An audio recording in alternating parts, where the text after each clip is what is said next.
Hey everyone, it's Lucas with another Big Brother Spoilers intro. After our most recent deep dive with Sammy on Survivor 43, it's time we look at the man, the myth, the legend, David Jelinsky.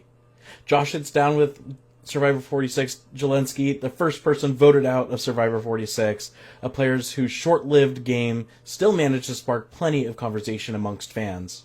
From his wild first few days in Fiji to the moment his torch was snuffed, Jelinsky's time on the island might have been brief, but it was unforgettable. In this interview, he opens up about what really happened in those first chaotic days, how it felt to be the season's first boot, and what life has been like since leaving the island. He also shares his unfiltered thoughts on Survivor 49, gives some insight onto Survivor 50, and even dives into some Big Brother talk, including whether he'd ever want to play the game himself. It's honest, self-aware, and surprisingly funny. A great look back at one of the most memorable early exits in Survivor history. So let's get into it. Jelinsky, I'm so excited to be talking to you. How are you doing today? I'm doing so well. Josh, I don't know if you know this, but it's actually my birthday today.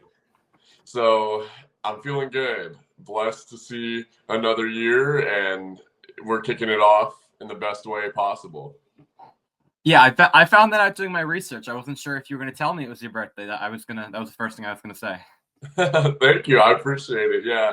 I don't know. It's just I felt like doing a podcast today. So thankfully you reached out and couldn't ask for anything better. So besides this, do you have anything else fun planned for the day? Big 24?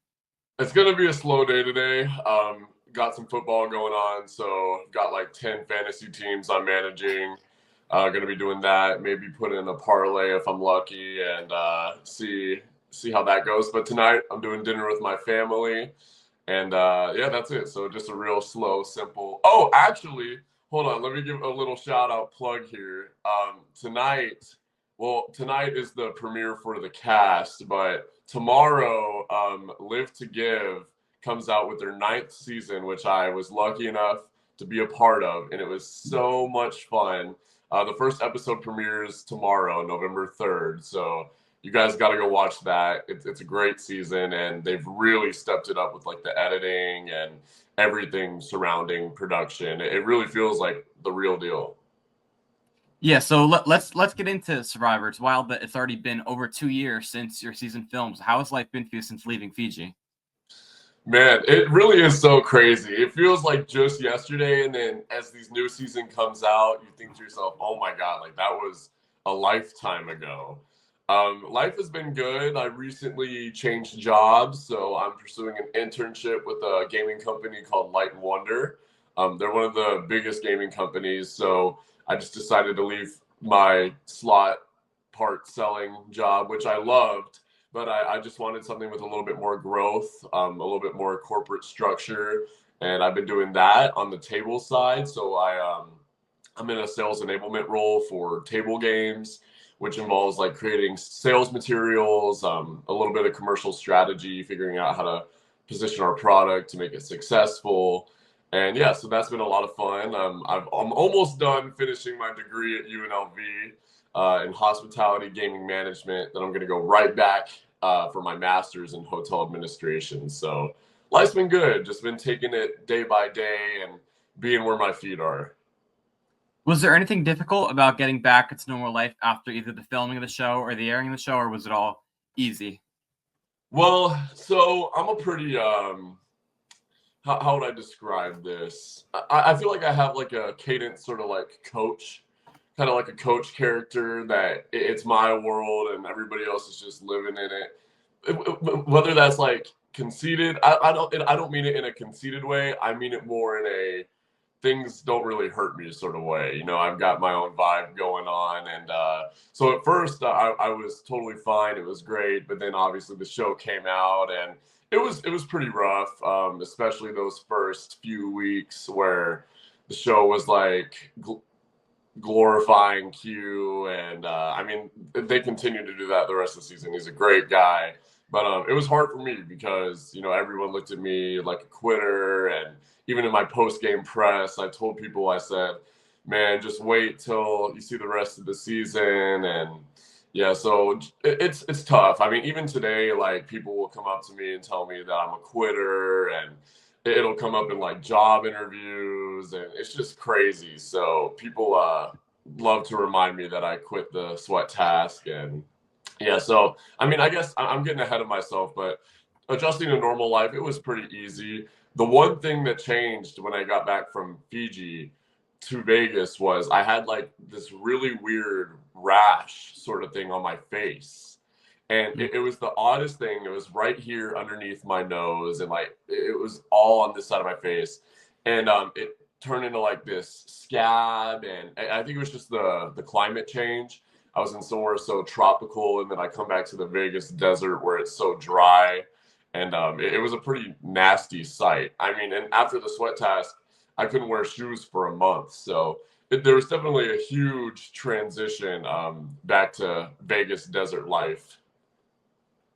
So let's get into the current season. How have you been liking Survivor 49 so far? I feel like Survivor 49 has been the first season where I've really kind of sat back and become a fan again. And I mean that in the sense that I don't really talk to the cast. I've talked to a couple here and there. I think literally just Rizzo and Annie. But other than that, I don't know many of them. And I haven't talked to Annie and Rizzo that much. I got the privilege to meet Annie in person. She came to Vegas and had a little show here, so it was so awesome. And she was such a great performer. She was so nice. She gave me a vinyl. She signed it. She gave me and my girlfriend shirts. She was pretty legendary for that.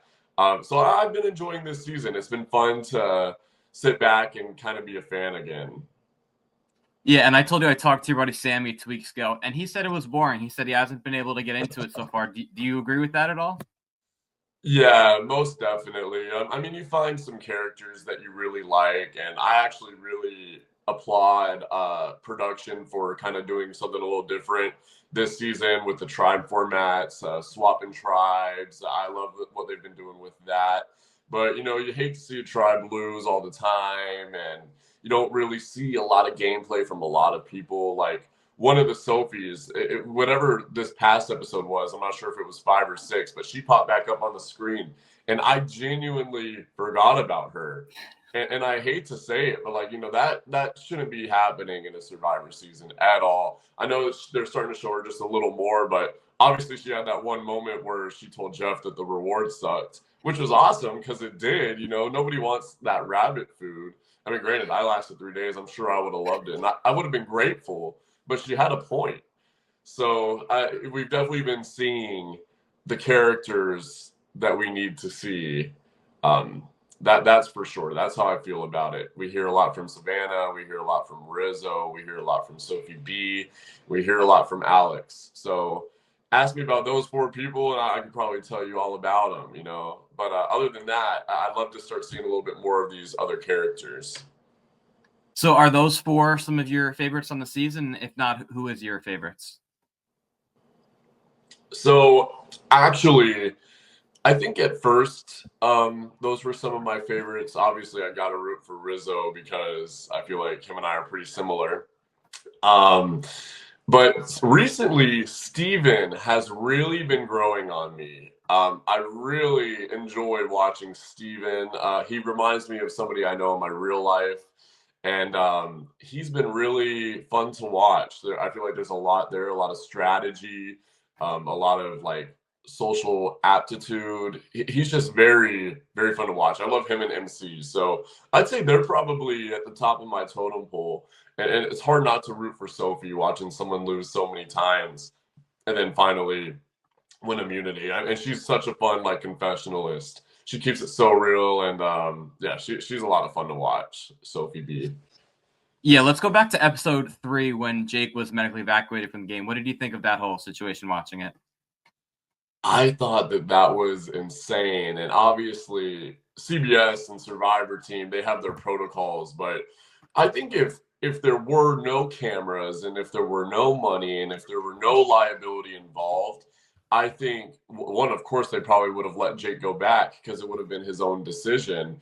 But I think Jake probably could have handled himself very well. It's just the fact that there's so many legalities involved, you know, like obviously CBS couldn't have that come back on them, and Jeff, I mean, he would feel so guilty if something were to happen. Then of course, say he went back and then his game went to shit, and he could say, the audience could say, production could say, oh yeah, it's all because of us, like we shouldn't have let him back in there. So that was just so crazy. I mean, my whole time out there, I didn't even see a sea crate once. I mean, I hardly saw any bugs besides spiders in the forest. So seeing that critter on the ocean really out and about, that was very surprising.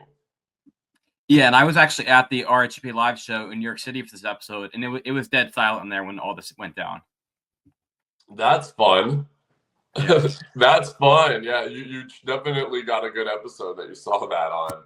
Wow, I could imagine how sad that must have been. I saw the clip of him on TikTok with Jake or Joe from 49 and or 48. Sorry, excuse me. And he seemed pretty devastated, and they looked like they were pretty emotional together. But yeah, so crazy moment. Yeah, I think he went to Bryson one in San Francisco for that one, so he missed out on the RHP one. Yeah. Yeah, so after Jake was medically evacuated from the game and Jeremiah was voted out, Alex and Sophie were the last two members of their tribe. How do you think that your tribe would have went if it went down to two members? Because obviously we saw the three of Tiff and Kenzie and Q. So if you guys went to another tribal, how do you think it would have went? Wow, that's a great question. And it's really hard to say. One thing I can tell you for certain is Tiffany would have stayed.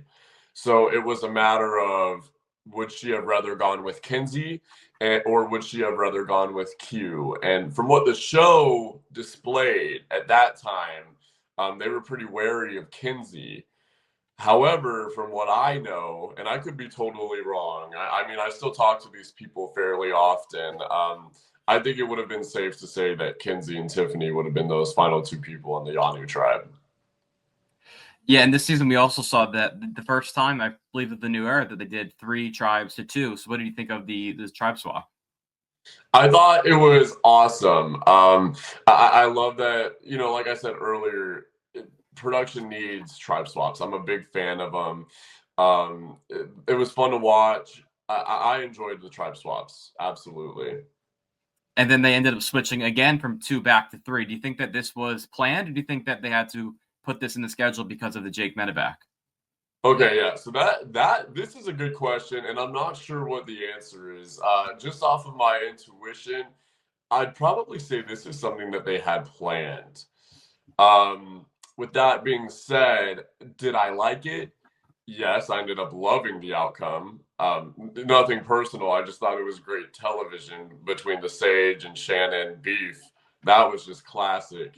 But this could have gone awry, absolutely. And when I say awry, what does that really mean? You know, because like say Nate left, say Rizzo left, would we have been devastated? Honestly, at this point, no. Like, and if they left so early, their whole I mean, Rizzo's edit would be so different. You know, we wouldn't have heard much from Rizzo, I don't think. But he's so involved. He's got the idol and whatever. So I don't know.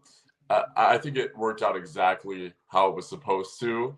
And I'm so glad it did, because I love watching that dynamic between Sage and Shannon. Would you have liked to seen a tribe swap on your season? Absolutely, yeah. I wish I could have made it there. I mean, there are so many connections. The game starts before it starts, you know? Like, as soon as you get to LA and they fly you together through the LA airport, and the Pondy crew is like kind of corralling you and making sure that none of you guys are talking. That's the hardest part of the game, in my opinion, because there's so much nonverbal communication. You always have to stay alert. You have to present yourself kindly, because if you've got some RBF, like, no one's gonna want to work with you. You know what I mean? Like, just bad vibes. No one's gonna go your way, and they'll carry that into the game. I promise you. Like, oh, this person, I get bad vibes from them. Like, why were they doing this and that? So if there were a tribe swap in my season, and if I made it there, I think it would have been very beneficial for me, because there are quite a few other people on the other tribes that I really wanted to work with. So you brought up Shannon. She was voted out last episode. What were your thoughts on Shannon's game? Shannon was so much fun to watch. I mean, she falls into that category of larger than life pregame characters that I feel like I fall under, Banu falls under, Zayn falls under, just very memorable. And she was a lot of fun to watch. I don't want to like bash on anyone's beliefs and religion, but I mean, she played the game how she felt was best. And honestly, they had her clocked. Like, she was very good at finding one thing that you have in common and really like harping on it. But I mean, that's what good players do. I think she's a very strong player, and I haven't spoken much to her, but I saw her on TikTok post a video about like getting closer to her faith and kind of dropping like the Spirituality. spirituality sort of beliefs. And I just hope that she's all right, because I know how hard it is to really go through something like that. And from what I see, I could be totally wrong. It just seems like she might be having a hard time. And I wish her all the best, but it made great television, and I was thinking to myself, if I were Shannon watching that back, seeing how kind of rude Sage was in her confessionals.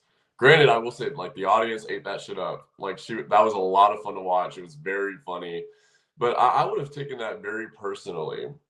These were all personal sort of, I don't want to say attacks, but they were definitely doing some jabs towards Shannon. It would have been a hard watch for me. I mean, you got voted out and you wouldn't even give the girl a hug. That's pretty demoralizing. Did you get 5 hugs when you were voted out? Man, no. I'm sure I would have if I wanted some, but I was so upset just because I'm such a big fan, especially at that point in my life. Like, I'd been a fan for years leading up to the show. To be voted out by 5 people who hardly even watched the game, that was tough. I mean, that was a hard pill to swallow. I didn't say a word. I just grabbed my torch and walked out, and they didn't say a word either. They all felt pretty bad, but I mean, it's the first vote. What can you do? It's definitely awkward. They felt bad about it, but the game moves on. I was the first blood, so. Yeah, and Shannon, she was playing so hard. She was using that spirituality angle. Did you see any resemblance to like Survivor South Pacific with Coaches Alliance? Yeah, absolutely. Absolutely, I do. And I feel like that's something in life, and like spirituality, religion aside, like if you find one person that you can find something in common with, and someone who's such like a strong leader like Coach.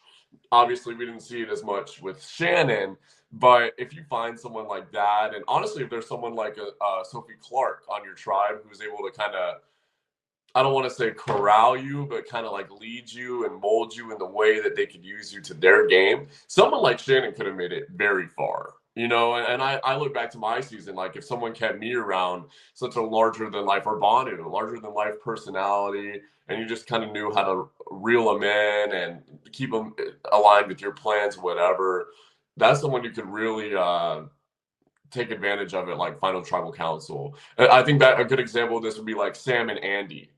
Like Sam was, I don't want to, Andy played a great game in 47. He really turned it around. But I think Sam was someone who could really position himself at a Final Tribal Council, who's very good at speaking. He could have ended up talking his way to $1 million with Andy right next to him, and claim that a lot of moves that Andy made were actually his moves. Do you think that Shannon could have stayed in the game if she didn't pitch to vote out Jawan? If she would have pitched Steven instead, should they have stuck together? I don't think Shannon would have stayed in the game. I think that even with this cast specifically, I don't want to say we don't see a lot of strategy from them, but there's so much that goes into it, so many layers of complexities. Just if you don't get good vibes from somebody, I mean, that is really all it takes. I mean, you see it with Savannah and Jawan, like the second Savannah is able to vote out Jawan, she's doing it. She does not want to keep Jawan around, and it all comes down to vibes, connection, relationship. And at that point, when you're however many days in and Shannon's already planted her roots and seeds, and they're not good ones, it's pretty hard to overcome that. We saw 2 episodes ago the chicken reward situation play out. Do you think this is a scene that we need to see on Survivor anymore?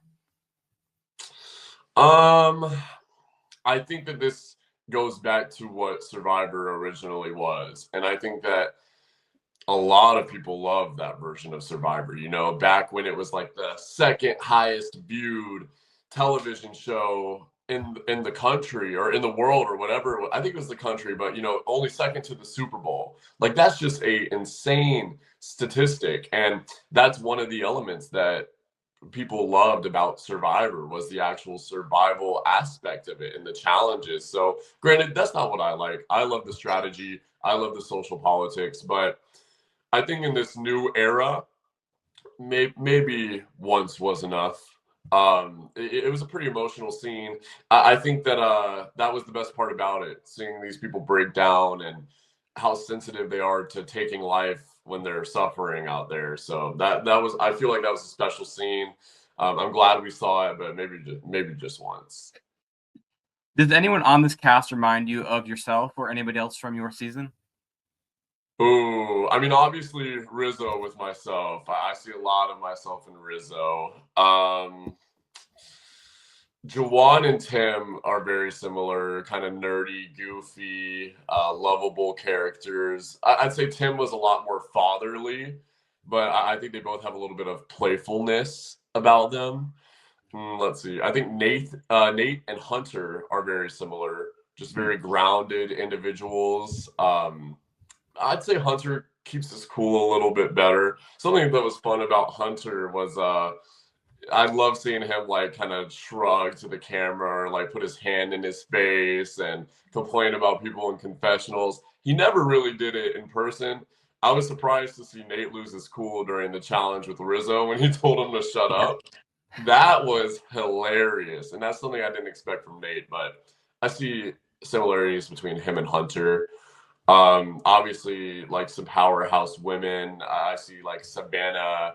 It's kind of a mixture of Kinsey and Tiffany. If I were to lean towards one, I definitely say she's more like Kinsey, just because like Tiffany has a little bit more of a coolness about her. Like Tiffany is just so calm, nonchalant all the time, and really like makes you feel good about your relationship with her. I'd say Savannah and Kinsey, they're a little bit more eccentric in the way that they express themselves a lot more actively. Yeah, so those are just a few that off the top of my head. Sophie B and Venus, I'd say are pretty similar. Yeah, so those are just a few that come to mind. And we'll get to see Savannah and Tiffany interact in a few months. Yeah, I'm very excited to see how that goes. I'm certainly rooting for Tiffany and Q. I love seeing my Yanu family out there. That's fun. Not Charlie? Of course I'm rooting for Charlie, but it's just not the same. My Yanu people, I feel like a piece of me is out there with them. You know what I mean? So what did you think of the two people getting removed from the cast pregame and being replaced by Jason and MC?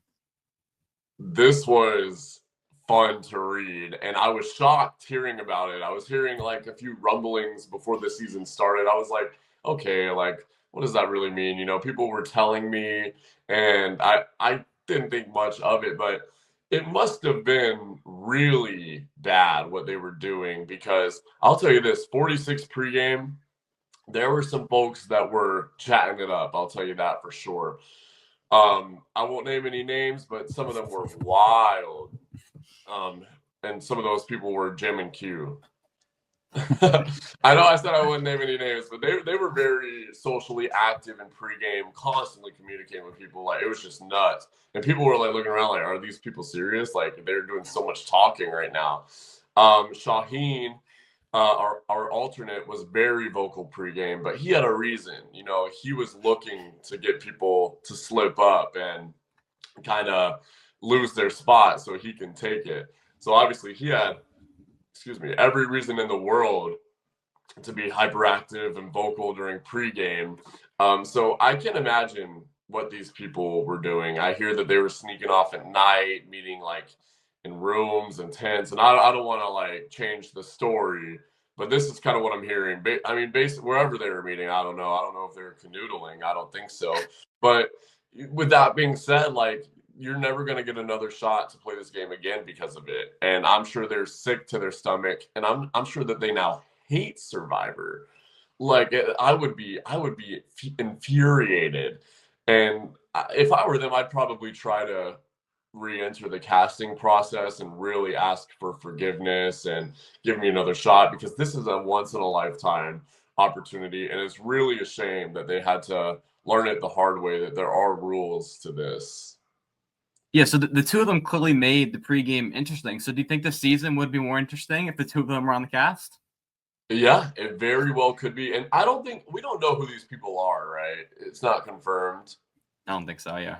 Yeah, so I would love to see who the two people are, because that would have a lot to do with it. I personally wasn't like a fan of Jason's game, just because I didn't get to see a lot of like strategy from him. But what was really fun to watch with Jason was how strong he was at the competitions. I think if he's someone who made it to the merge and we saw a little bit more of him after that, he would have been a lot of fun to watch. MC, I love MC. I'm a huge MC fan. It's really such a privilege that we get to see her on the season, because she's just so involved and things are going really well for her. I can't imagine the season without her. Yeah, and talking about Jason, when he was voted out, part of his argument was that he was a bridge to Hina. So does keeping a bridge to their opposition make sense to keep him? Normally it would. And in the game of Survivor, it really depends on the person, because if Jason was truly willing to work with some other folks on the Uli tribe, I think that he could have done really well with kind of playing the middle between these two tribes. But I think it was very obvious that he was Hina strong. And I mean, as soon as he got reconnected with his folks over there, it would have been very hard to to wrap him back up. Yeah, so we mentioned him being an alternate. How does being an alternate change the way that you play the game? So being an alternate, I feel like statistically, and I'd love to know the exact statistic, really changes your game for the better. And I mean, I think there's two different kinds of alternates, right? One of the kinds of alternates would be being subbed in the game while you're out there for the first time right away. Jason and MC. Yeah, that's a major change to go through. Austin, he's another person, but he did really well. I'd say that category, I still think you're at an advantage, because the people we have seen who have exhibited that, they don't play kind of crazily like you would kind of assume that an alternate would, which is what I would assume. I would assume that they would play balls to the wall, kind of like myself, just constantly looking for idols, constantly asking to go on the journeys, like stuff like that.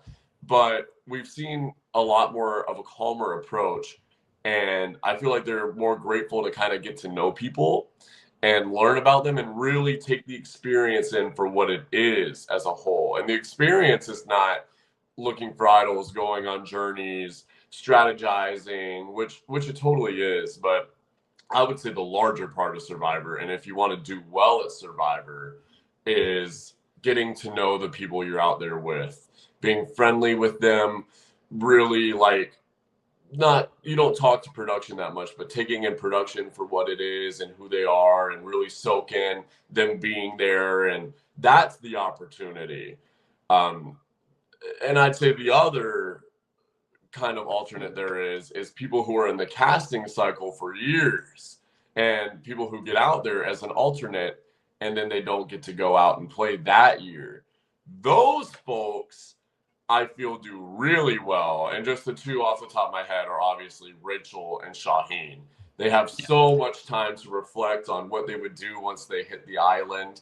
And I think it really, really shows. And I think it's so beneficial to watch the season that you were out there with on TV, and how that played out, how those relationships are, because you got to see how we were all really interacting before the game started, and how you think we would play and how it actually played out.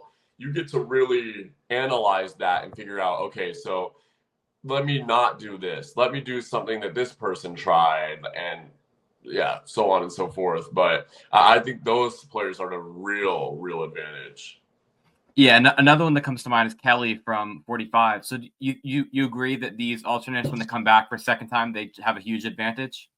Absolutely, 100%. So yeah, Kelly was an alternate for 43, I remember. So she got to watch that season.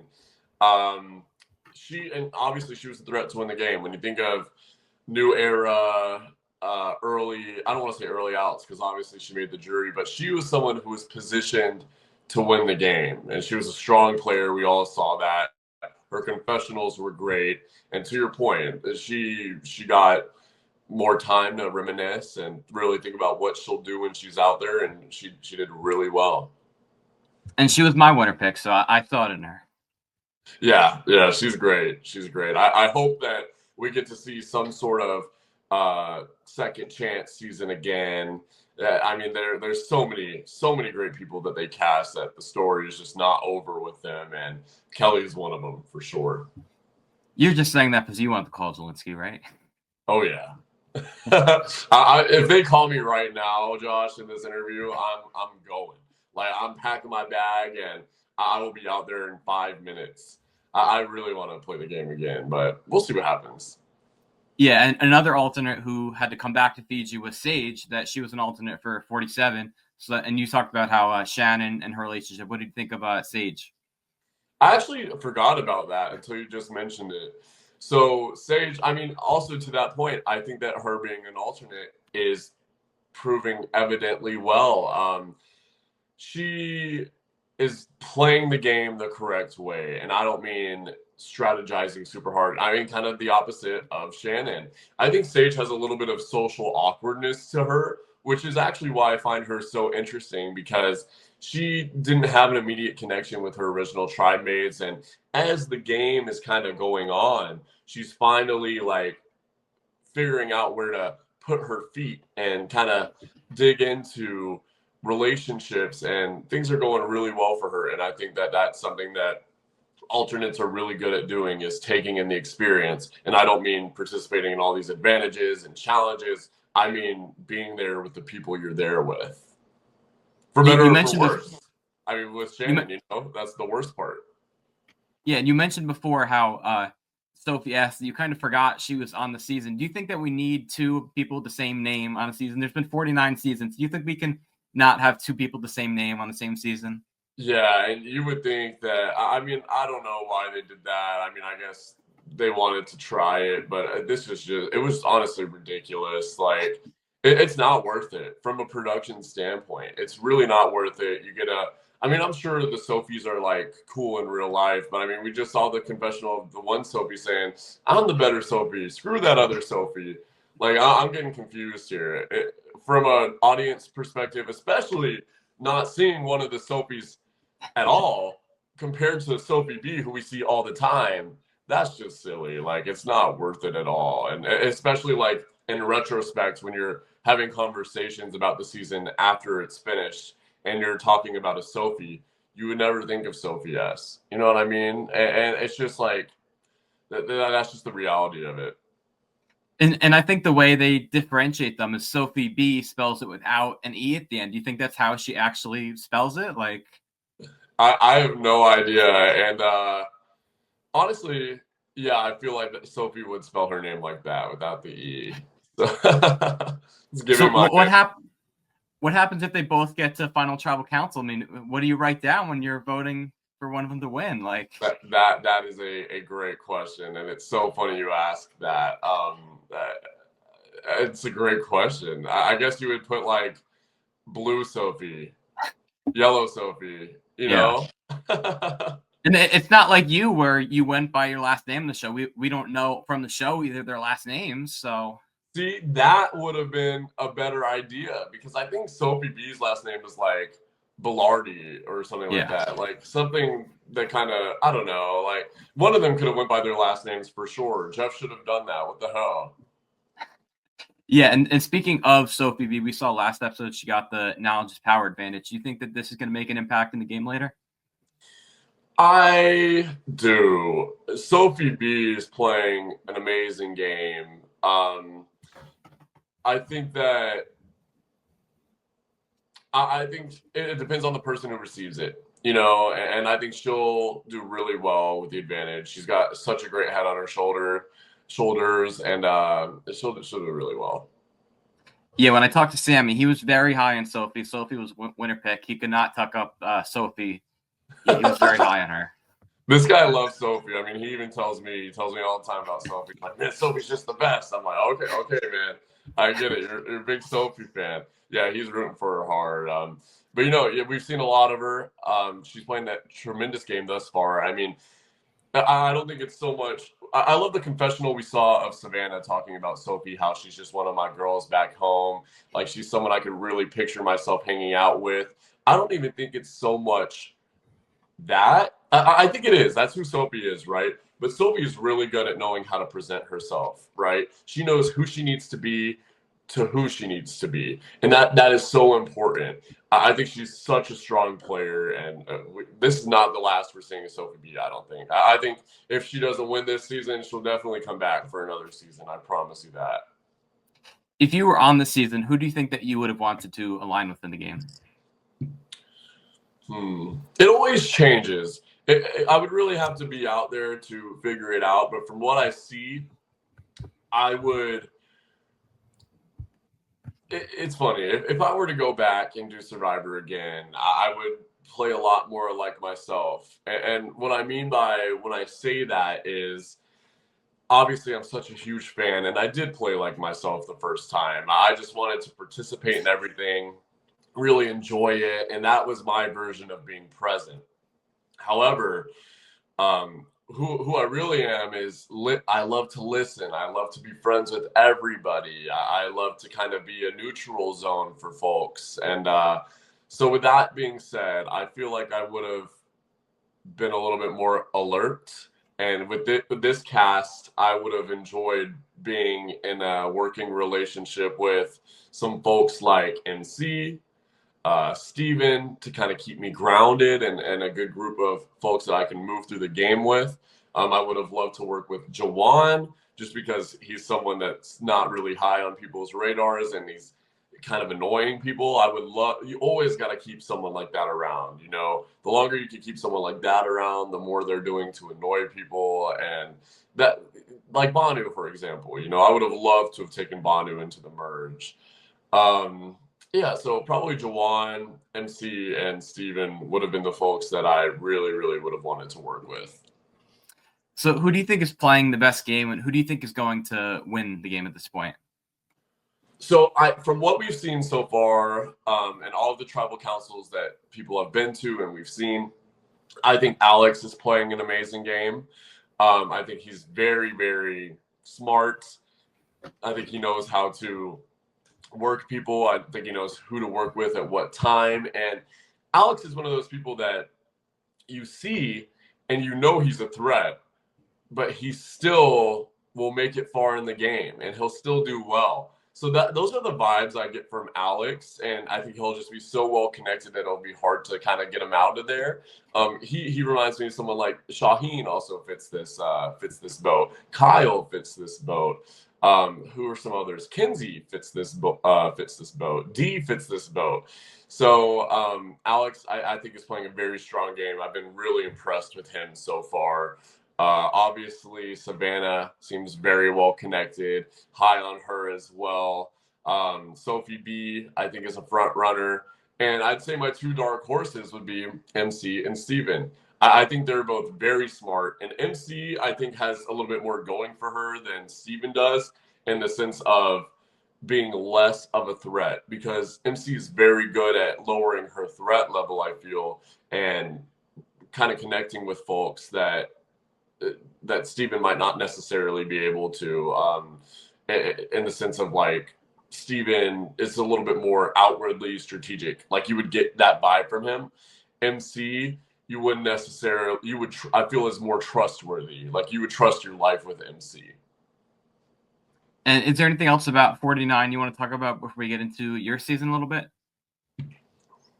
Man, something that I dislike about the new era of Survivor is how many advantages that there are. And I think it's so silly, like watching these people go through the forest, unlocking treasure chests, and then going to another location to find the idol and this, that, the other. It's just so silly. Like, I mean, even Rizzo's compared to Alex's, right? Like Rizzo's idol was so easy to find, I feel, compared to Alex's. So, I mean, carrying that massive chain through the forest, I mean, that was just insane. Like, that's hard to not be spotted to do. But and you know, I'm obviously kind of anti advantages now, because that, I feel like that's one of the reasons I really got pushed out of the game, was I was so advantage hungry. I mean, I was constantly looking for idols openly. I was like, hey, I'm gonna go look for idols, whatever. Hey, I'm going on the advantage, or I'm going on the journey, I want an advantage, whatever. So I'd prefer to see less of it. I still love the concept. I loved when like Russell found the idols by himself in Samoa. Like, that was awesome for what it was, you know. But nowadays you don't even got to play the game, and an advantage will fall into your lap. So I wish that we saw less of that. That's what I have to say about 49 in the new era, I guess.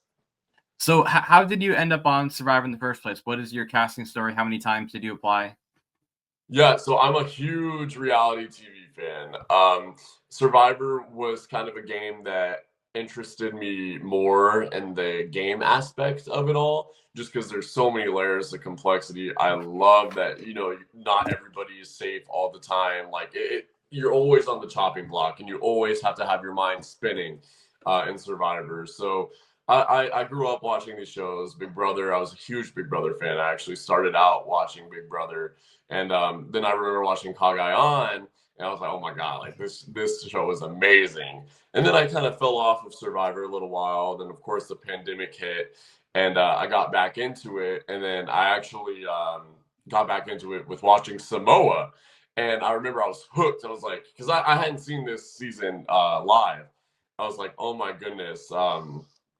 Like Russell, he's amazing. Like, how could he not win? I remember being shocked watching him lose, and like at that time I couldn't help but think of like Paul, you know, from 18 to 19. I was like, oh my God, he just got robbed. Like, he was Paul. Like, it's crazy. So then obviously I go back into the next season where he's back, heroes versus villains. I'm like, oh my God, this guy's the GOAT. Like, he just makes it to the end all the time. He's really great. And but I mean, that season, that was his to lose for sure. I mean, part that should have been Parvati's season.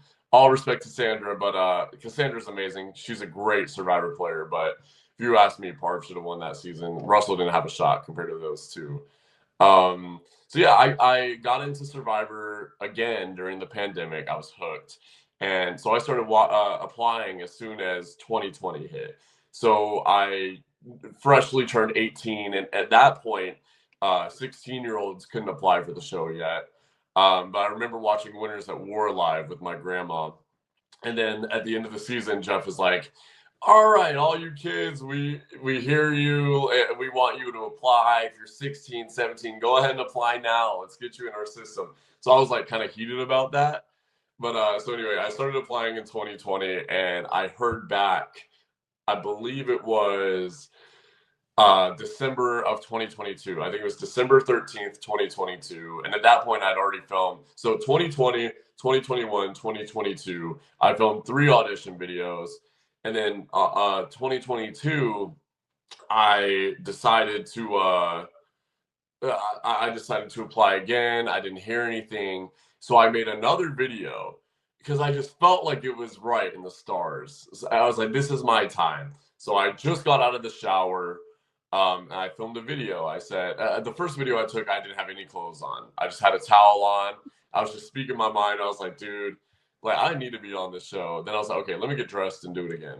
So I put my clothes on this time, and I'm just spitballing. I'm like, whoever's in charge of the state of Nevada, you suck at your job. Like, because I was pissed. Then I went on a rant. I was like, I'm clearly the biggest Survivor fan in this region. I love this show. I could tell you everything about it. I had a Survivor slot machine behind me at that point. I was still living at my parents' house, and now I live on my own. And I didn't bring the slot machine with me. But you know, my room was decked out in Survivor memorabilia. And so anyway, I was like, you can rewrite your mistakes by calling me. Call me right now. And I submitted that video with a YouTube unlisted link, and just so I had my own personal satisfaction for when they viewed it, right? So the casting director or casting producer viewed it, and I didn't hear anything. I was like, oh my God, you got to be kidding me. So like 3 days later, they reached out, and they told me that they really loved my video. They thought it was hilarious, but obviously they couldn't show their boss that, right? Because that's just me shitting on them. So he called me. He said, "This is what we'll do. This is what I want to see from you. Tell me about this, and that, how it relates to Survivor, why you want to be on Survivor." And yeah, I mean, it just steamrolled from there. I knew if I could get in front of Matt and Jeff, I would be a lock for the show. And this is something about me during my casting process. They were very high on me. I mean, they expedited my passport for me. Every interview I had with them, like they were all dying laughing, and like I knew I was a shoo-in for the show. I really, really did. And I feel like I still have like if I saw Matt or Jeff on the street, or Hudson, we'd have a great conversation. Like I had a great relationship, a great rapport with them throughout the entire process. And so yeah, that's how I got on Survivor. That's my story. So what has your fandom been like since doing the show? But some people, they get off the show and they're not as interested, not as invested. But have you gotten more invested or less invested since doing the show? So I've gotten less invested since doing the show, but during 46, I loved like participating in everything that I could, you know, especially for my experience being a first boot. I kind of knew that I was going to be more of an electric first boot.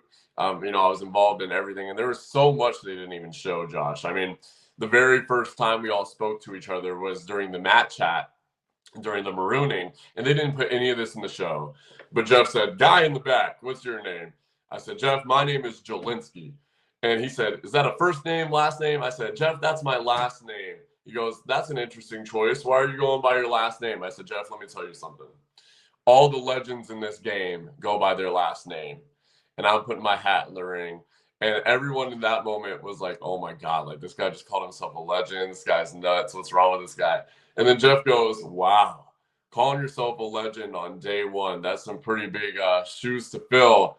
And I said, "Yeah, I don't mind, Jeff. I'm that guy." So, I mean, literally from the get-go, all eyes were on me. I was crazy. That's why you saw like the reaction in episode 2. Everyone was like, "Oh my God, no way, like Jelinsky got voted out." And then you see Hunter go like last name first out. Tim's like a legend. Because I was so outwardly present. Like I was so involved with everybody else and just talking to Jeff and the other tribes at like our challenges and stuff. If any other person were voted out first, they would have never been spoken about again. So, and I promise you that. Q, Charlie, Kenzie, Maria, literally anybody on the season voted out first, they would have not been spoken about again. Granted, I'm not saying that they're uninteresting because they're very interesting people. It's just that I was so wacko and cuckoo that it was hard to not talk about me afterward. And so I took everything in stride during 46, participated in everything, and I'm very fortunate and lucky to have like my following. Like I got very fortunate for the first boot, and I loved making merch and stuff. It was just so much fun. I love the entire experience, and since then I've definitely dialed it back. I mean, you once you're on Survivor or Big Brother, like that could be the Big Brother more so. Like I feel like you're taken care of with like, you know, brand deals and other shows and whatever. But like once you're on Survivor and you're in the reality TV family, there's always an event or something going on, right? So I feel like I've slowly started to remove myself just because I gotta work on some things in my personal life. Like I gotta graduate school. I want to grow in my career. I've got some, you know, personal stuff I want to work on, positive stuff, you know, not negative stuff. Like I won't say any names, but I was gonna drop a Big Brother player, but yeah, I've got a lot of things going on, so I'm pulling myself away from the Survivor fandom. But as far as going by Jelinsky, you wanted to go by your last name. Is Jelinsky just a Survivor name, or do you go by Jelinsky in your everyday life? It really depends on the person. in my workplace, a lot of people call me Jelinsky. Like a lot of superiors to myself, they always call me Jelinsky. I don't know why. It just kind of stuck. Like especially in school, everybody in school called me Jelinsky. My friends would call me David. My girlfriend Kaylee, her dad's name is David, so her family calls me DJ. So I've kind of been going by DJ also. I'm a man of many names. What can I say? Yeah, and I was looking at your Survivor bio before, and I had a few questions about your bio. That's something I wanted to ask was you referred to yourself in third person. So is this something that you usually do? No, absolutely not. I think the Survivor Jelinsky, man, that guy was an animal. I mean, he was so happy to be there, and I'm a goofy guy in my real life. I always enjoy making people laugh. Like if I were to compare myself to an actual Survivor player, it'd probably be Tyson. Just somewhat a happy-go-lucky guy, always looking to make people laugh during the dark times, but also there's a little bit of cunningness there. Unfortunately, I never got to show it, but I don't refer to myself in the third person in real life. So you're gonna play 3 more times? You're gonna win on your third time like Tyson? I truly hope so. I hope to play several more times. I'm seriously, as soon as I'm ready to go, and it needs to happen. And you said here that your closest friends would say that David Jelinsky thinks he knows everything. So do you know everything? Oh, absolutely not. I won't know everything, and even the day that I die, there's still so much to learn. But I will say that was definitely an accurate description of myself, like what my friends would say.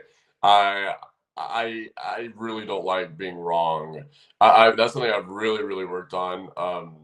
I feel like, but growing up, like, and especially being so young on the show, I was definitely a young guy, and I still am very young. But at that point in my life, like, I was certainly a kid, and I thought I knew everything. Yeah, and you mentioned some Survivor players that you wanted to play, like were Fabio, Sammy, Russell, Tyson, and Rick Devens. So did you think you played like any of them? And if you went further, would you have played like any? So that it's so I think it's so interesting that I listed those people. Fabio. So all these answers that they pulled from, these were actually from like our questionnaire. So like right when we applied to be on the show. So they didn't ask us any of these questions like once we got to Fiji or whatever. I think it would have been a better time to ask those questions because they would have been more accurate, I feel like. But I remember during that time I was trying to appeal to the casting team a little bit, like, who is someone that I might be like. So that's why I put like Sammy. But who I really wanted to play like was totally different. Like I would have loved to have played somebody like Tyson. I'd love to play Tony game. I'd love to play a game like Parvati. All the greats, Jeremy. But I think especially with my hair, how it was, and like kind of the way I looked, I kind of wanted to be like this aloof surfer sort of guy. So I did want to play like Fabio at that time, just kind of goofy, unaware, and just happy-go-lucky. Because I feel like if someone saw like this happy-go-lucky kid, like a little brother sort of guy, they would have just brought him along to the end, right? You know what I mean? So Fabio, yes. Rick Devens, I would have loved to play like in the sense of he just had fun every day he was out there, right? And I think that's why Edge of Extinction is such a good twist, because you're like, oh my God, like I messed up here, I messed up there, I could have done this different, I could have done that different. And then to actually have the opportunity to do it again, Rick made the most of it, and he was so fun to watch. He was so fun to watch. So yeah, I'd say that those people that I listed were probably about like 60-40 on the list. And Sammy, some great things that he did. He navigated the game so young. I mean, Sammy is the most mature 19-year-old you will ever meet. His birthday was just last month, and I'm just barely a year older than him. So he's one of my boys. Really, he was phenomenal in Survivor 43. It's hard to do. It's really not as easy as these people make it look. Yeah, and I was going to ask about Sammy because you mentioned some legends, some winners, and then you mentioned Sammy. So did Sammy, you're friends with him, did you know him before Survivor at all? I did not. No. So I actually, so if you were to ask me, who is someone like, who are you most similar to in Survivor? I would say Sammy. And because of where we're from, our age, like we had some mutuals, but still not very many. He's from like the east side of Vegas, so I'm not over there very often. But he is someone that, you know, I kind of look at to be like myself. So I thought to myself, I said, okay, well, I got to see this guy's audition video. So I sent him an Instagram DM, and he actually did get back to me, you know, because I wasn't like blowing up his DMs or anything. I was just very respectful. I said, hey, man, I'm also from Vegas. I was really rooting for you. I'd love to see your audition video at some point, because I wanted to know what I could do to get on the show. And he responded and he said, ha ha ha ha, maybe, bro. And then that was it. We left it at that. And then finally, so then he saw I got on the show, and then we hit it off from there. Now we're great friends. Yeah, and speaking of the audition videos, I remember that they on the Survivor Instagram posted all the cast audition videos, and they ended up deleting them later. Did you know about this? Why did they do this? No, yeah, so we didn't know that they were releasing these audition videos at all. I loved that they did that, because I loved my audition video. I thought it was very strong, just off the cuff. I mean, I did it while I was driving, which you shouldn't do. Nobody film audition videos while you drive, seriously. But I was in my neighborhood, you know, like I knew where all the stop signs were. When you drive, you do it subconsciously. I was alert. Okay, everything was fine. But I don't know why they took them down. I thought that was a great concept. I think that they went about it kind of strangely. Like if I were them, I probably would have posted like a 30-second snippet on like a YouTube link. But like on posting them on the stories, like it looked very unofficial. That was very surprising from CBS's end. And something else I found out about you doing research was that you're allergic to coconut. So how did you deal with this on the island? Yeah, so I didn't know about this until I got out there, because I've had plenty of like artificial coconut in my life. You know, like I love coconut flakes on cake. I love a bunch of coconut. So I was just having the coconuts out on the island. I was just drinking them and eating them, whatever. And then during the journey, I realized, I was like, you know, my throat is like really like kind of getting tight. Like it like something's not right. So I didn't have anything but coconuts. So I was like, wow, like I definitely have a coconut allergy. So I found that out on the boat one day, because I was like hyper aware. I was like, my throat is like feeling very strange. So yeah, that's how I found that out. Did you talk to a doctor about it, or did they confirm that? Or you're just assuming, or? No, yeah, I'm assuming, but something was definitely wrong, you know. So if I were to ever do it again, I would probably stick to the water well. So looking back, is there anything that you wish you would have done differently? Or are you happy with how the whole experience went? I wish that I could do everything differently. I wish that so Josh, I don't know if you watch football at all, but there's a wide receiver named Puka Nacua. And I recently saw like a 90-second interview with him. They were just walking with him down the hall, and he was so nice. So he of course stopped to do like a quick interview, and he was like, if you have one mantra in your life, like what would it be? And he said, be where your feet are. And I know I said that earlier in the interview, but it's something that's really stuck with me. And it's funny, I actually told someone who went out to Survivor after I did, and before they played, they reached out and they were like, do you have any advice, like what it would be? Be present. I think that is the best thing that you can do. And it was the exact opposite of what I was doing. I was so in my own world. And I was living realities that weren't even happening around me, right? I was being so naive to how people were feeling. And granted, I had a great relationship with Kinsey, Tiffany, and Q. But Q, like, he just didn't like my work ethic, which I don't blame the guy. Like, at the end of the day, I decided to quit the sweat task, right? He asked me, I said, yeah, let's quit. I could have easily said, no, like, let's keep going. But I had my own realities going on in my head. Like, I thought that we were going to go back to the tribe and tell them that we quit together, because that's what I thought would happen. But, you know, at the end of the day, I'm the one who quit. And then I'm the one who volunteered for the journey. In my head, I was like, okay, like, this will be great to have the advantage in my alliance. Really what happened was that made my my tribe feel like I was just all over the place and kind of crazy, whatever. So if I were to go back and do it all over again, I would definitely be more present, and I would try to slow my game down. You know, there's so many days out there. Really, what I would want to do is just get to know the people I'm out there with.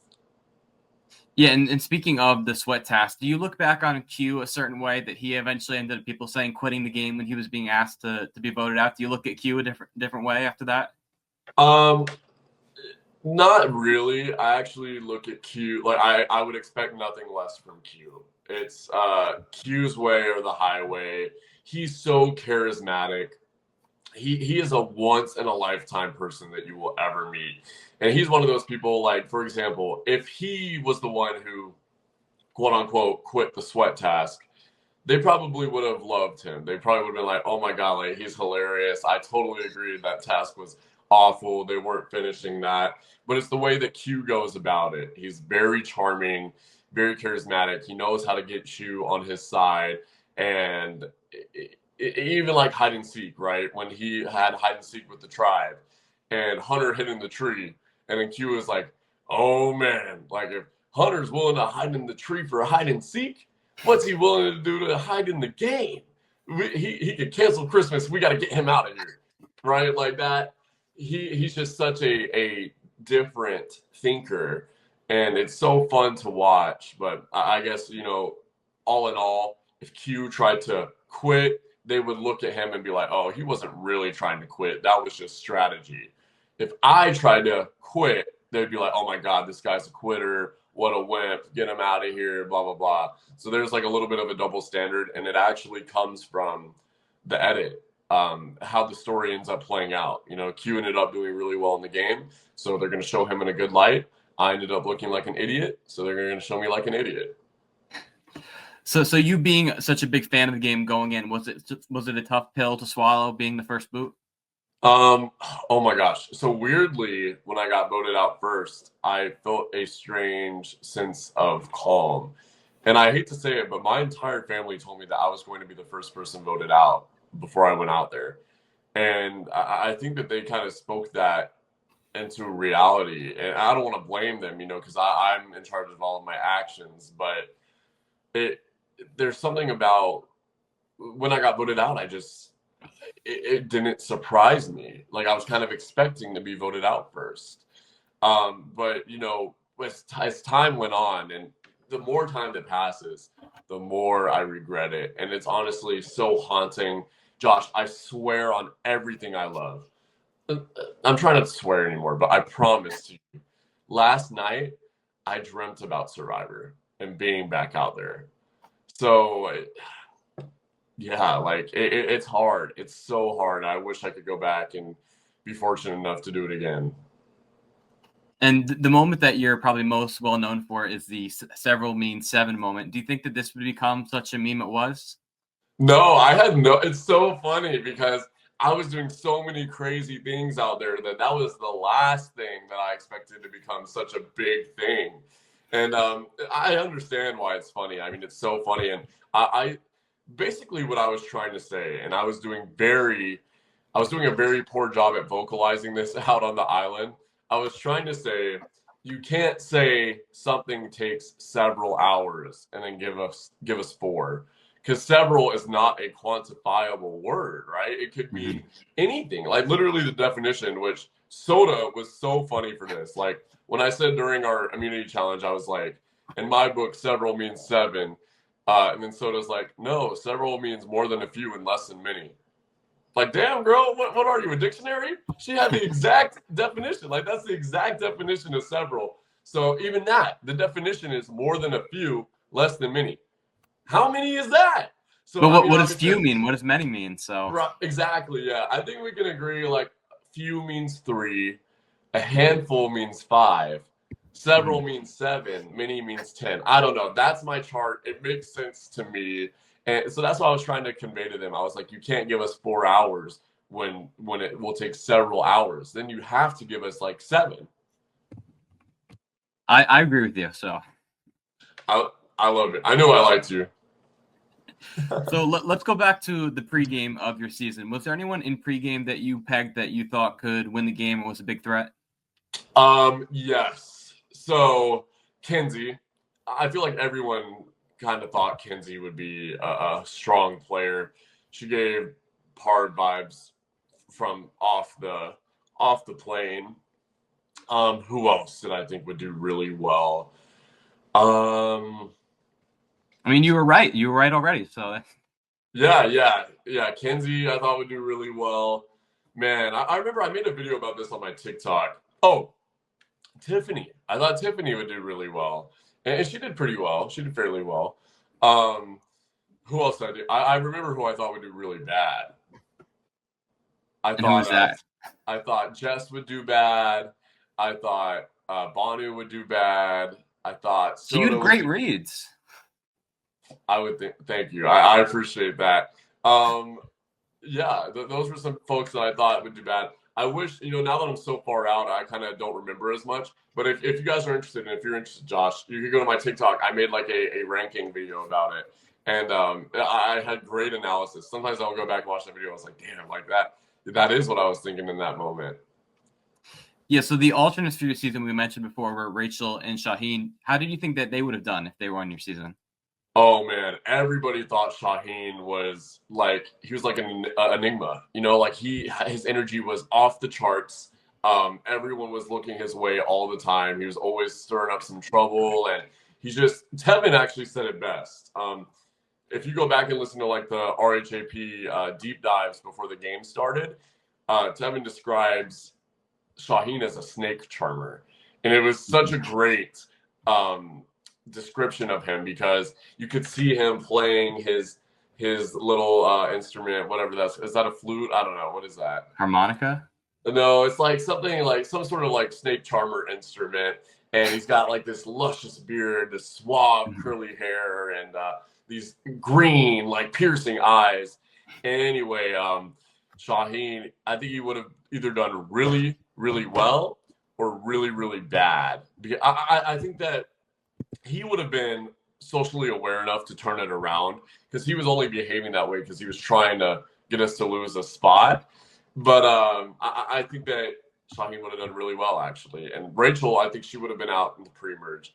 I don't know. She is such an interesting player because even on 47, I thought she was going to be out in the pre-merge. I was shocked when she won, Josh. Not only when she won, she's one of the best winners we've seen in a long time. I mean, she was so dominant strategically in the challenges. She was so fun to watch. And I'm very surprised to see her do so well. I'd be interested to see her play again because she's an interesting character. And speaking of winners, Kenzie, did you ever predict at the time that you were voted out? Did you think, Kenzie, she's going to go on to win this game? Yeah, I did, and so did Jess. You said that pregame, so. Yeah, we had her pegged. I think a lot of folks on the cast did that. They knew that she was going to be pretty strong. And how do you rank her versus other winners? It's interesting because I feel like we've seen a lot of similar winners to Kenzie. Some dominant female powerhouses. I think Kenzie's definitely more like flirtatious and more of like a Parvati in that sort of sense. I would rank. Okay, let me think about this as a whole. I'd probably say D is the best new era winner. I'd say she's very, very high up there. Then I would probably put Kyle after D. I'd agree so far. I'd put Marianne at 3. I would put Rachel at 4. I would put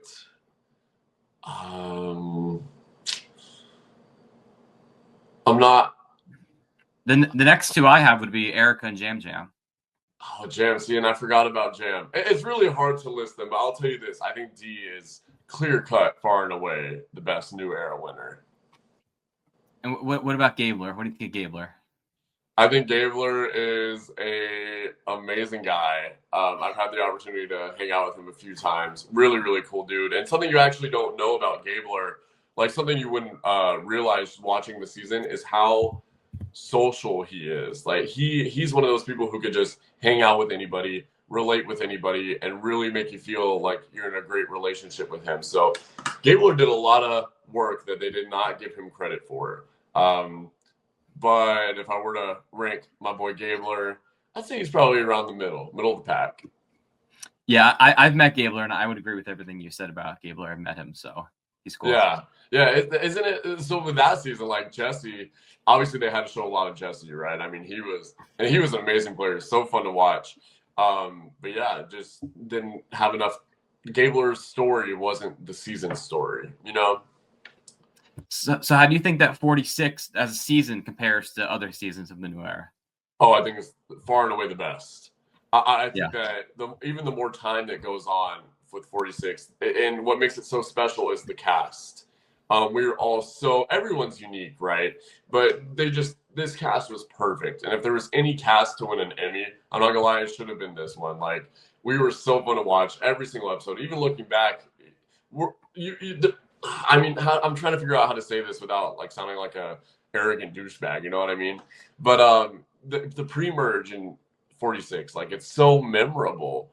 I mean, you look back, you're like, oh my God, like Banu, he was hilarious. He was crazy. Jelinsky, oh my God, you remember him? You remember the way that Jess was treated? Like, just those Yanu folks. Like, everybody on Yanu you can remember, right? So I think that, and even after the merge, Q, such an awesome character. Venus, such an awesome character. Hunter was a heartthrob, great at the challenges, and a great player to watch. Kinsey was amazing. Charlie was amazing. Maria was, I mean, everybody was so great. Tem is somebody who could have won the game. So, yeah, don't even get me started on my cast. I love my cast. I think we're the best by far. So what was your favorite part of the whole experience? Was it making the friends along the way or something else?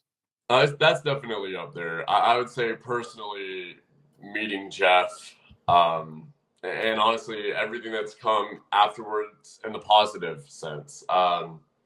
It's everything about it was so great, but I think it would be even better if I get to do it again. So who do you keep in touch with from your season? Just about everyone or only 2 people? I like to keep in touch with everybody, but there are some folks I definitely talk to more than others. Jess, I talk to Jess very often. We're very close. I think that's a relationship that America could have fallen in love with for sure. People would have thought we were like Vanessa or Vince and Morgan. That's what they thought we would have been like, but not really. But yeah, Jess and I are very close. Who else? Ben is very friendly with I don't know with everybody, but like Ben reaches out to me fairly often. Who else do I talk to often?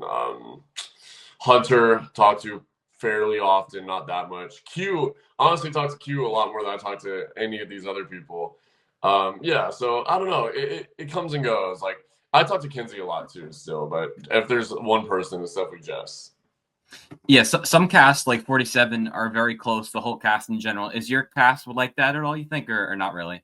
It's so funny. So at the start of the season, and, you know, even like as far back as when everyone left the game, you know, we didn't even have a group chat for months because the jurors didn't want to mix with the pre-jurors, right? And that's not all of them, but a lot of them were like that. But because a lot of them are not like Survivor fans like that. I'm telling you, like the Survivor fans, like Charlie, for example, he was down to communicate with the pre-jurors, you know, because everyone knew that they weren't going to lose their money and stuff, communicating with the pre-jurors and have a group chat. Like that's the routine, right? That's normal. That's normalcy.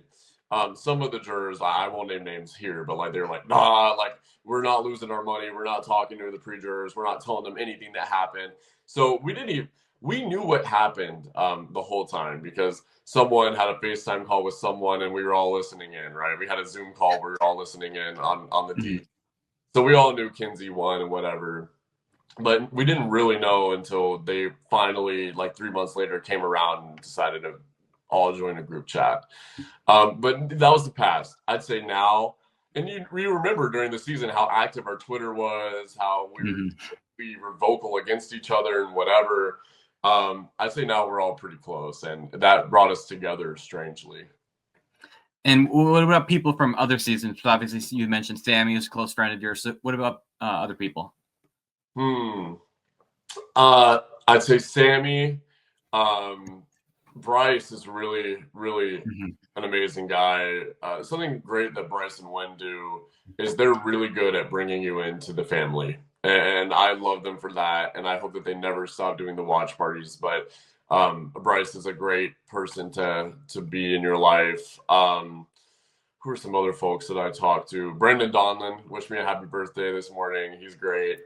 Um, who are some other folks? I talk to Darnell every now and then from Co-Wrong. He's a great guy. He's another person I'd love to see on the show again. I mean, he's jacked now. I don't know if you've seen him, but Oh yeah. he needs a second shot. Like, that's a whole other person right there. Yeah, but Yeah. the whole family is pretty nice. I wish that I always blank when I'm asked questions like this, but those are the few that come to mind. Yeah, talking about Darnell, is there like a First Boots group chat or anything like that?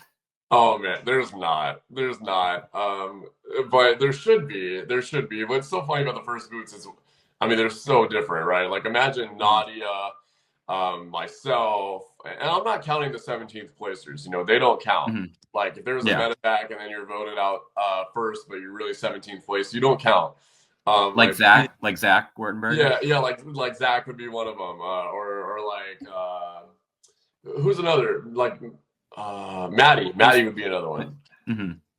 But anyway, so I'd say me, Nadia, Zane, Darnell, who are some other First Boot folks? John Lovett. Steph, yeah, John Lovett, like all of us in a group chat. Can you imagine this? How crazy that would be?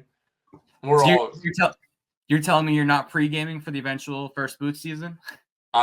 Man, I really wish that there would be, but this makes me so sad. Jeff in interviews, like, he's so against it, right? Like, that's I'd say that's the only other thing besides like all winners to be talked about so much.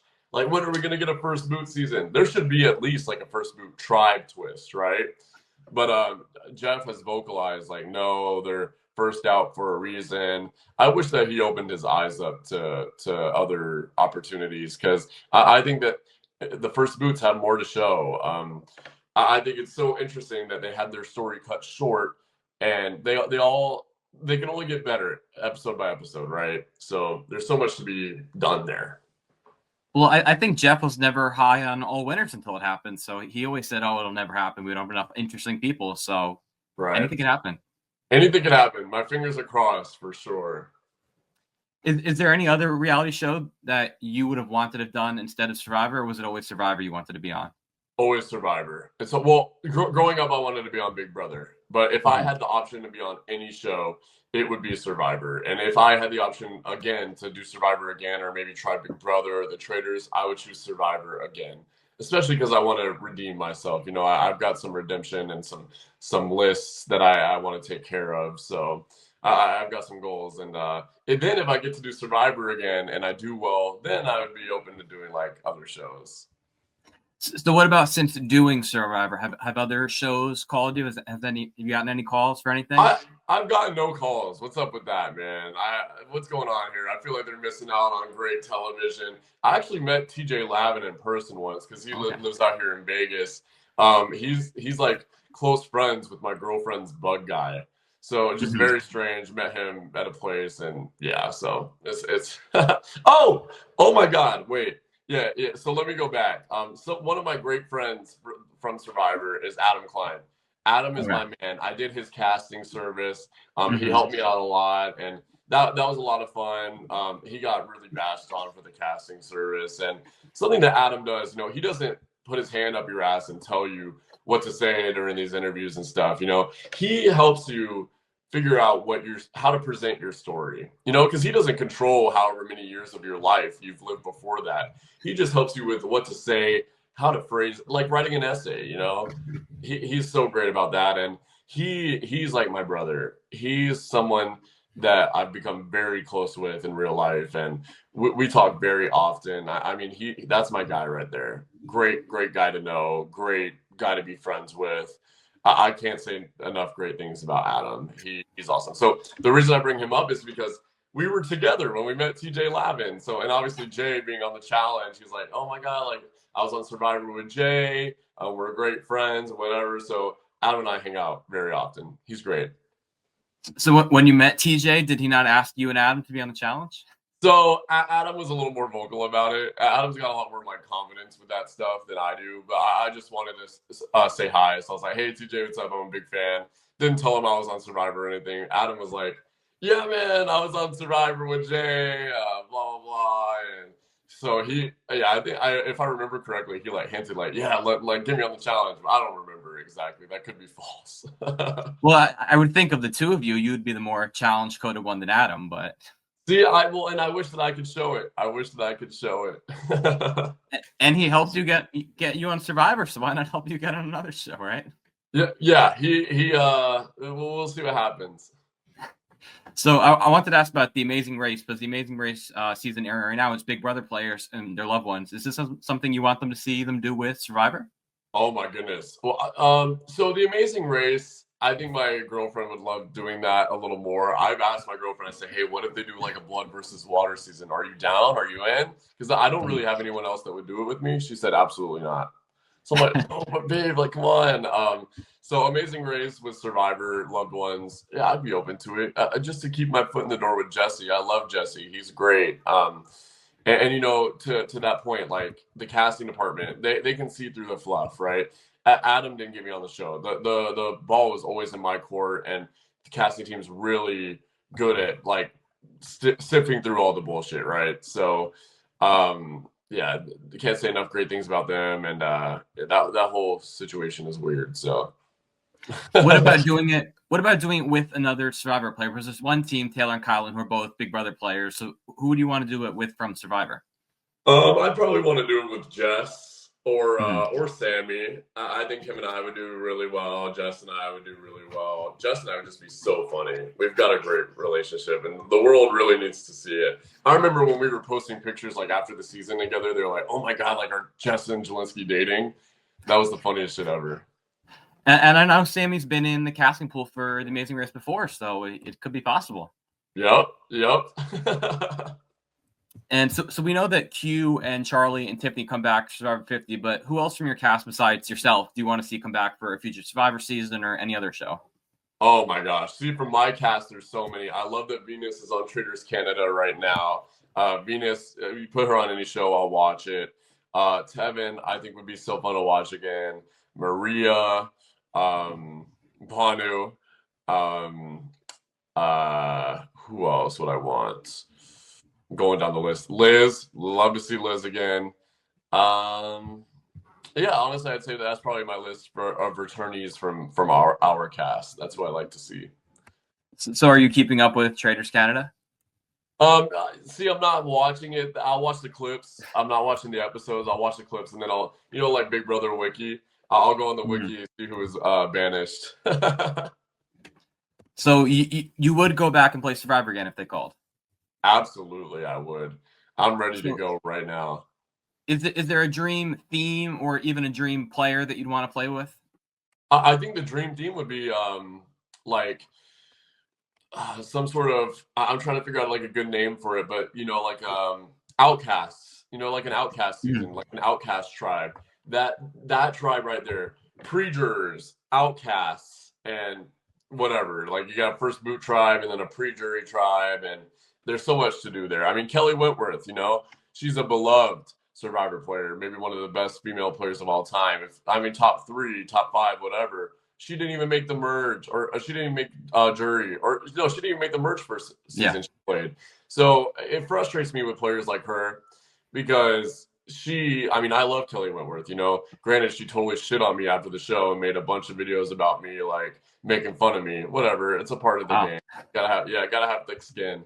But she would have never been beloved if I don't even think she would have got the second chance if it wasn't 29-30. You know what I mean? If the voting was right after San Juan del Sur was happening. So with all that being said, the point is we need to give pre-jurors, pre-mergers another shot. Like there's so much to be done there.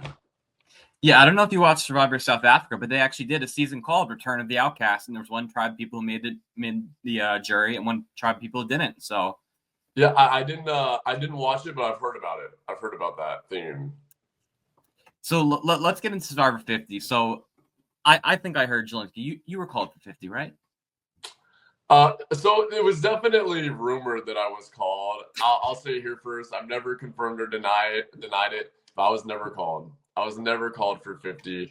It's very unfortunate, but what I thought was so funny was that I was so like involved in the 50 rumors, and I don't know how it started.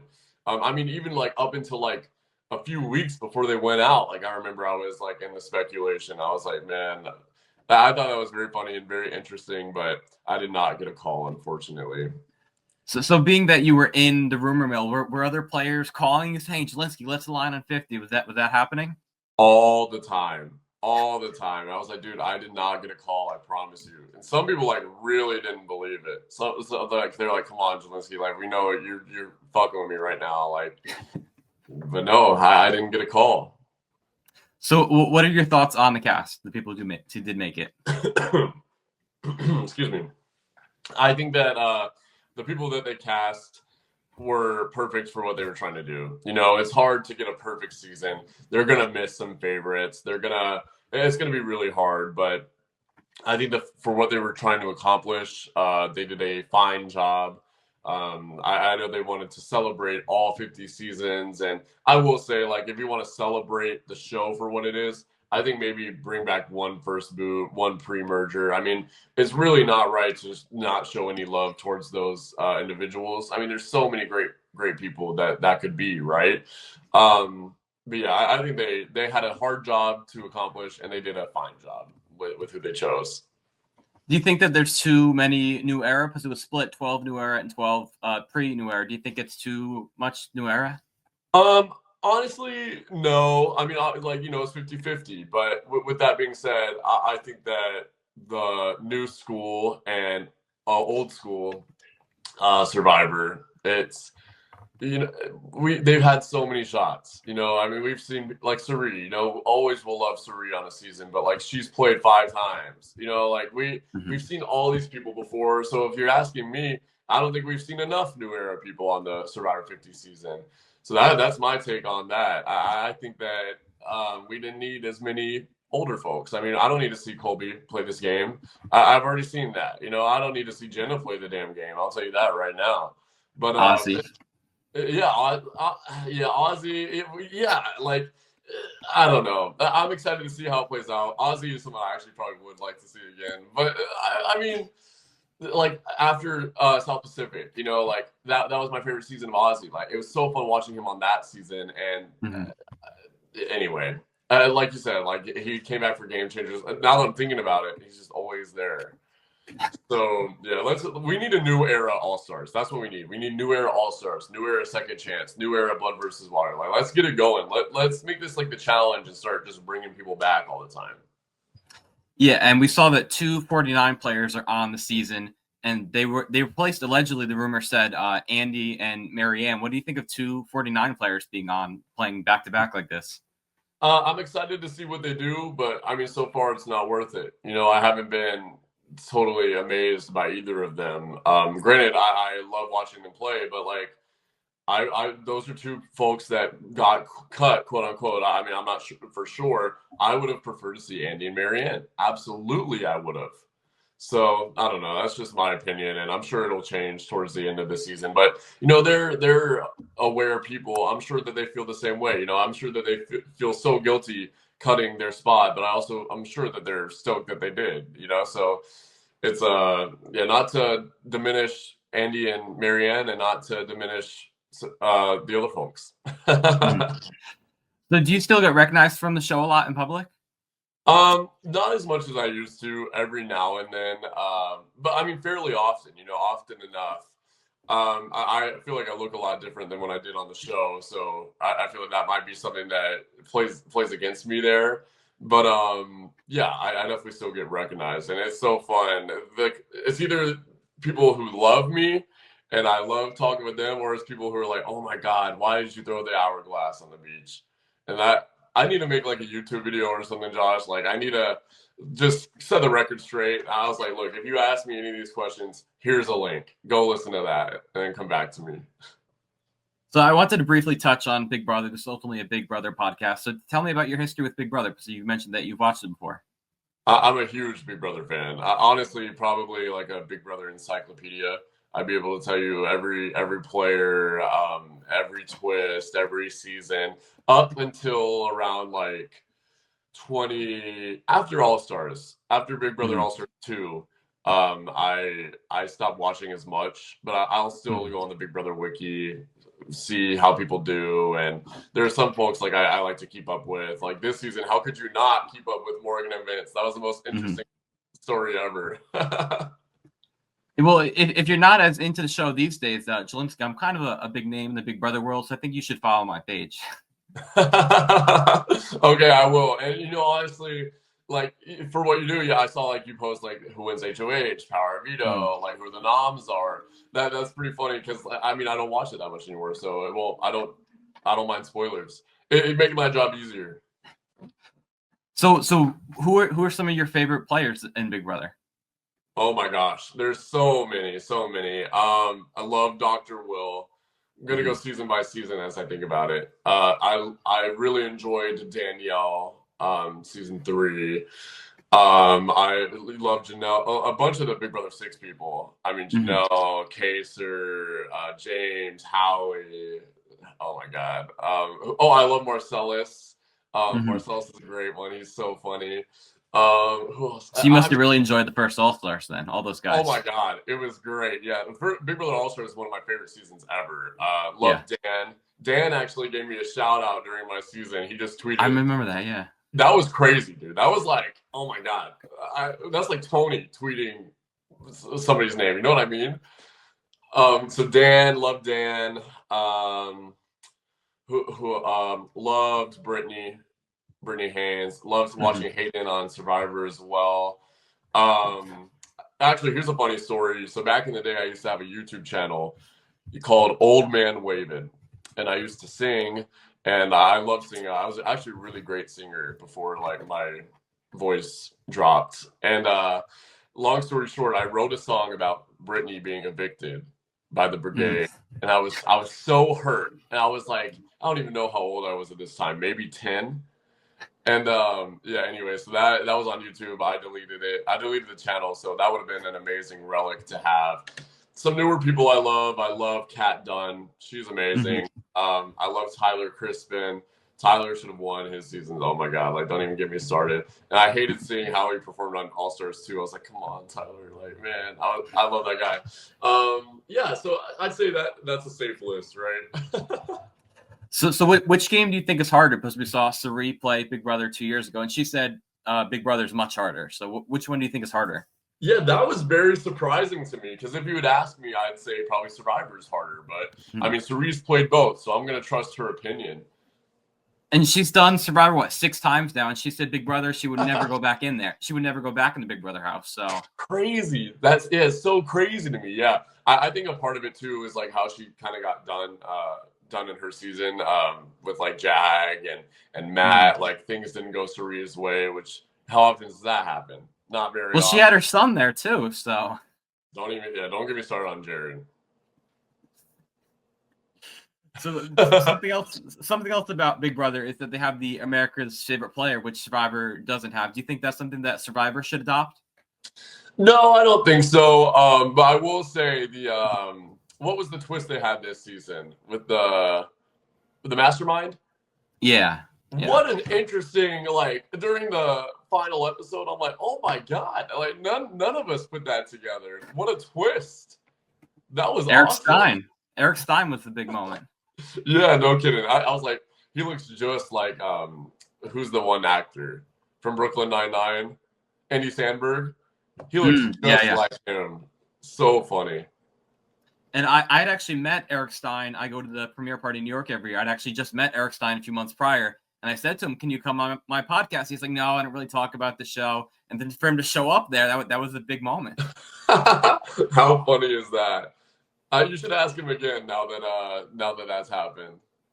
Yeah, he did tell me, he's like, I need, if I ever talk about Big Brother again, I got to go on these other 2 podcasts. I got to go on Rob and I got to go on Sharon Tharp, and he went on both of them. So maybe I'll reach out to him again. You're next. So which Survivor 46 players do you think would do well on Big Brother? Ooh, that is an amazing question. Okay. Tiffany Tiffany's actually a huge Big Brother fan, so she actually applied to Big Brother first, and they pulled her to Survivor. So I think Tiffany would run away with Big Brother. I think Tevin would do really well on Big Brother. I think Maria would actually do really well on Big Brother. I'd say that's Tim Spicer would do really well on Big Brother. He's so likable. He's so funny, and he's very, very smart. He has a lot left in the tank, I'm sure. I don't think he wants to do Survivor again. I don't know. I could be speaking for him. I could be totally wrong, but Tim would do really well, I think, on Big Brother. What about you? What about you? Would you get further than the first boot this time? I think so. I think that I could win, but I mean, you got to think that, right?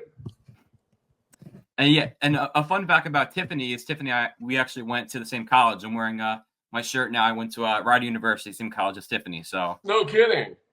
Yeah, I think she graduated what? Yeah, Jersey. Yeah. Yeah. Okay, that's right. Very cool. Yes, I think she graduated what 8-10 years before me. So maybe so. And then something else I wanted to mention about Big Brother was you did that RHP Reality Traders back in January, and you played with a few Big Brother players like Bowie and Felicia, Joseph and Quinn. How was that experience? That was so fun, and I'm a huge fan of Felicia. So great meeting her. I think that it came down to Bowie Jane, which is so funny. Bowie Jane is awesome. She's so funny, and yeah, I will say that that was a little questionable. Like I know, like Claire got some heat that like Derek was like helping her or whatever, and I don't know, no comment on any of that. But I do think there's some. It was as great as it could be for like a virtual live thing. You know what I mean? I will say I think I would be amazing at the traders in real life because you saw me implement my strategy in real time. You watched it, correct? Of course. So I don't know if you caught this, but I had a lot of like cam talks by myself, and I didn't realize that nobody could hear me. But something that I was doing in real time in like in the group rooms, what I would say, I don't know, but like if I'll tell you this, who I don't think is a traitor is Tiffany and Felicia. Like I trust them 100%. I did not trust them, bro. I didn't know that they were the traitors at that time, but I had a huge suspicion that Tiffany was from the get-go.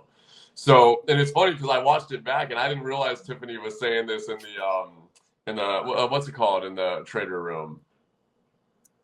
What's that room called? In the turret?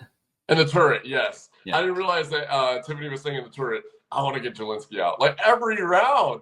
But it was just so funny because that's the strategy I was implementing, like this goofy, happy-go-lucky guy. And I knew that if I was saying that I trust people and I don't really know what's going on, that I would make it far. And I did. So that was great.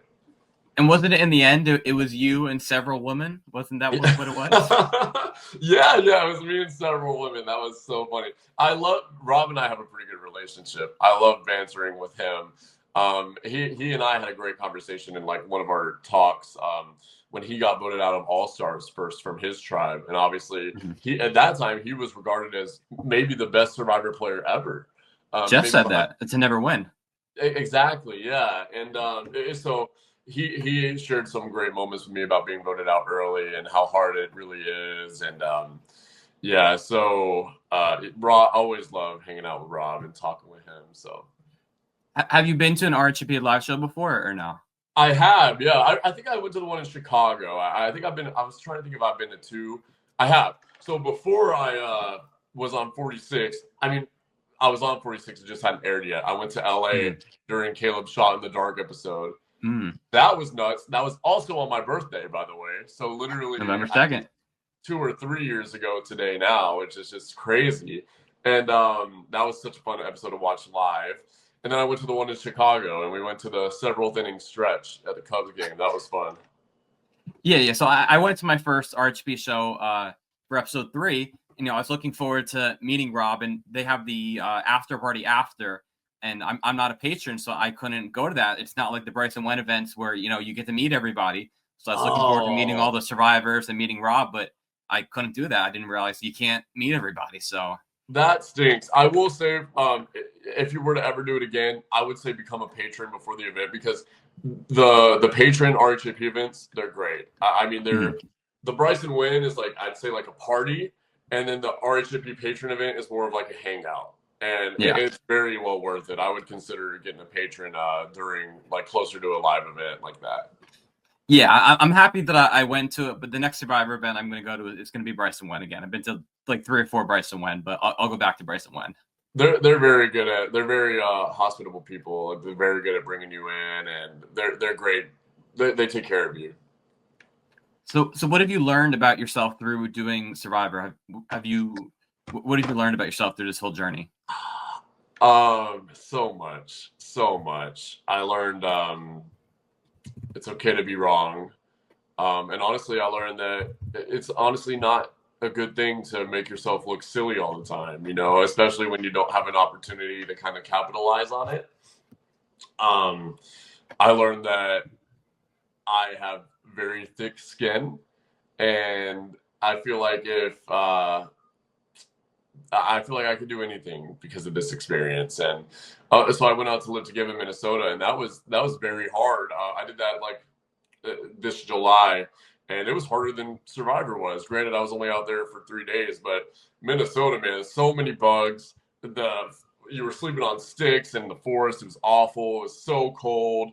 It was raining, and it was miserable, the Minnesota weather. So I learned that I'm a tough cookie, and just very grateful to have these experiences that I do. I'm very fortunate, very blessed.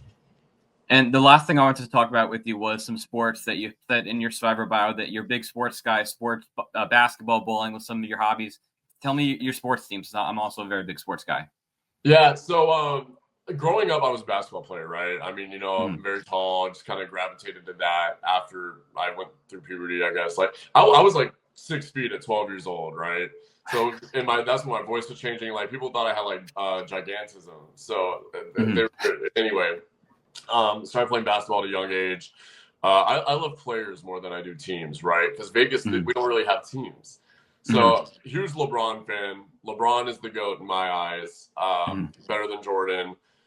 Love Luka. Man, it's so hard to say. I wish I could give you a team.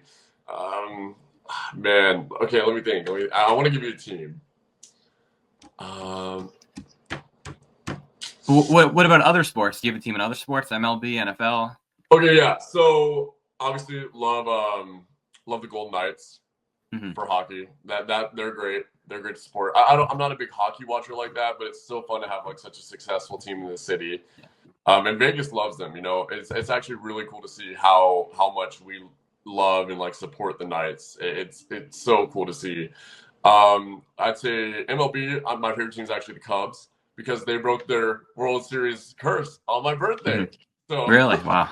Oddly enough, yeah. So like the Cubs, they're so football. I've really gotten into football recently. Right, it's probably my favorite sport, even over basketball now, which is so crazy to me. I never thought I would say that, but I've gotten into it because of fantasy football. And I love Josh Allen. I love the Bills. So if I'm rooting for a football team, it's the Bills. I feel like recently, too, I've kind of said I'm going to start rooting for this one team. But I forget. Listen, I love players more than anything. I love watching players play. I love watching greatness. Like Christian McCaffrey, love watching him play. Patrick Mahomes, I actually hate Patrick Mahomes, but that's a story for another day. One of my homies is on the Chiefs defense, so I root for him. It's fun watching him on the field. I'll like see him. I'm like, okay, so that's what I would look like on the field. So very, very cool. Yeah, so I'd say those are my teams. Bills, any team LeBron is on, Golden Knights, and the Cubs. Yeah, a dream of mine is to visit. I want to see all 30 MLB and all 30 NBA arenas. So MLB, I've actually been to half already, been to 14 of them already. And NBA, I've only been to 5, but I want to visit all 30 for both eventually. That's an awesome goal. Yeah, that sounds really fun. Yeah, I went to Chicago last summer, but I went to see the White Sox and the Cubs were not playing home at the same time, so I haven't been to Wrigley Field yet. Gotcha. Yeah, Wrigley was a lot of fun. That's the only MLB stadium I've been to. What about NBA? Have you been to a bunch of NBA arenas? I've only been to one, and that was only Staples, and before it was Crypto in Los Angeles. So I saw because sometimes they'll come here to the T-Mobile Arena, and we have also the Las Vegas Aces. They're a fun team to support. They're great. Asia Wilson is amazing. best WNBA player of all time. So they'll come and play like Team USA games here at the T-Mobile Arena. So like I'll see like some good names play, but it's not the same. So went to a Grizzlies and Lakers game in LA, and I got to meet Mike Conley after the game. So that was a lot of fun, just randomly on the street. So if you're such a big NBA guy, why have you only been to one game before? I know. That's a great question. I don't know Are why. you not a live sports kind of guy? You're just on TV? Oh no, I definitely am. Especially now that I'm older too. I think now that I can kind of just do whatever I want, as funny as it is. Like, back when you're a kid, you got to do it with your parents. They got to take you, and I didn't really get to go to that many. But now I got to get back into it. I gotta do it for sure. I mean, there's travel involved, since I'm not super close to an arena or anything, but it's definitely well worth it. So what's next for you, Jelinsky? Do you have any projects or appearances or any dream gigs you're chasing? Anything big coming up for you? I would love to play Survivor again, most definitely. But in my personal life, that's kind of where I'm focused right now. I've got an amazing family, a great girlfriend.